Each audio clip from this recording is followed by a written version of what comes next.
Morning students. आज हम मिश्र वाक्य पढ़ेंगे। मिश्र वाक्य किसे कहते हैं? जिस वाक्य में एक से अधिक उपवाक्य हों जो किसी व्यधिकरण योजक द्वारा जुड़े हों तथा इन उपवाक्यों में एक प्रधान उपवाक्य हो और अन्य उपवाक्य गौण हों अर्थात प्रधान उपवाक्य पर निर्भर हों, उसे मिश्र वाक्य कहते हैं। गौण वाक्य को ही आश्रित उपवाक्य कहते हैं। मिश्र वाक्यों में प्रायः व्यधिकरण योजक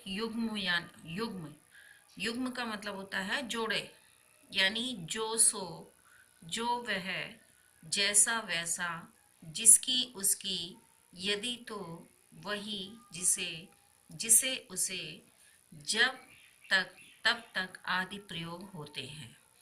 जैसे यदि मैं परिश्रम करता तो सफल हो जाता। यदि मैं परिश्रम करता, यहाँ पर यदि और तो ये हमारे युग्म शब्द हैं। यदि मैं परिश्रम करता तो सफल हो जाता, तो इसमें एक उपवाक्य है और एक प्रधान वाक्य है, एक उपवाक्य है, इसलिए ये हमारा मिश्रित वाक्य है क्योंकि ये युग्म पदों द्वारा जुड़ा हुआ है। दूसरा है जब वह स्टेशन पर पहुंचा तब मैं उससे मिला, यानी जब हमारा युग्म पद है और तब, ये दोनों हमारे युग्म पद हैं, इसलिए दोनों एक दूसरे से जुड़ करके हमारे दो वाक्यों को एक मिला बना दिया है।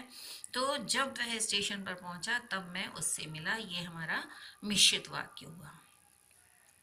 अब मिश्रित वाक्य में प्रधान वाक्य और गौण आश्रित उपवाक्य की पहचान, क्या पहचान होती है कि प्रधान वाक्य क्या है और उपवाक्य यानी गौण या आश्रित वाक्य क्या है। यदि मैं परिश्रम करता तो सफल हो जाता, यहाँ पर हमारे यदि और तो हमारे योजक युग्म पद जुड़े लगे हुए हैं, इसलिए मिश्रित वाक्य हुआ। परिश्रम करने पर मैं सफल होता, ये हमारा सरल वाक्य हुआ।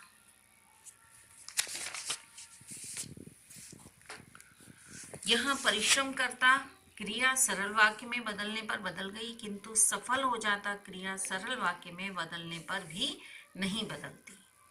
अतः मिश्र वाक्य को सरल वाक्य में बदलें और देखें कि जो क्रिया बदल जाती है वह आश्रित उपवाक्य है और जो क्रिया नहीं बदलती है वह प्रधान उपवाक्य है। प्रधान उपवाक्य क्रिया मुख्य होती है। कहने का मतलब है मिश्रित वाक्य में सरल वाक्य में बदलेंगे तो देखेंगे कि क्रिया बदल जाती है और वह आश्रित उपवाक्य है, और जो क्रिया नहीं बदलती है वह प्रधान उपवाक्य कहलाता है।